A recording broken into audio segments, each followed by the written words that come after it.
మెదక్ జిల్లా శివంపేట మండలం పిల్లుట్ల గ్రామంలో ఆర్టీసీ బస్ డ్రైవర్ ని పిల్లుట్ల గ్రామానికి చెందిన మధు రాము ఆర్టీసీ డ్రైవర్ పై దాడి చేయడం జరిగింది. ఈ దాడి చేస్తుండగా బస్సులో ఉన్నటువంటి ప్రయాణికులు అడ్డుగా వెళ్లి ఎందుకు కొడుతున్నారని అడగగా వారు ఆడవారని కూడా చూడకుండా పరుష పదజాలంతో విరుచుకుపడడం జరిగింది. ఇలాంటి ఆకతాయిలపై కఠిన చర్యలు తీసుకోవాలని కాలేజ్ స్టూడెంట్స్ అధికారులను వేడుకోవడం జరిగింది. వెంటనే స్పందించిన శివంపేట పోలీసులు వారిని పోలీస్ స్టేషన్ తరలించి వారిపై కేసు నమోదు చేయడం జరిగింది.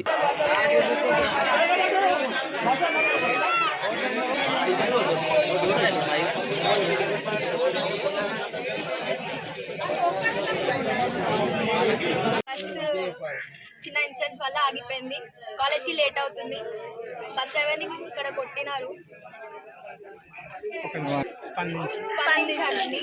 స్పందించి ఇలాంటి ఆగదాయి మూర్ఖుల పైన కొంచెం శిక్ష ఇస్తారని చెప్పేసి అనుకుంటున్నాను. కఠిన చర్య తీసుకోవాలని చెప్పేసి బస్ డ్రైవర్కి న్యాయం జరిగేలా, మాకు కూడా న్యాయం జరిగేలా, మేము కాలేజ్కి వెళ్ళేలా ఇక ముందు ఏ డ్రైవర్ పైన చేసుకోకుండా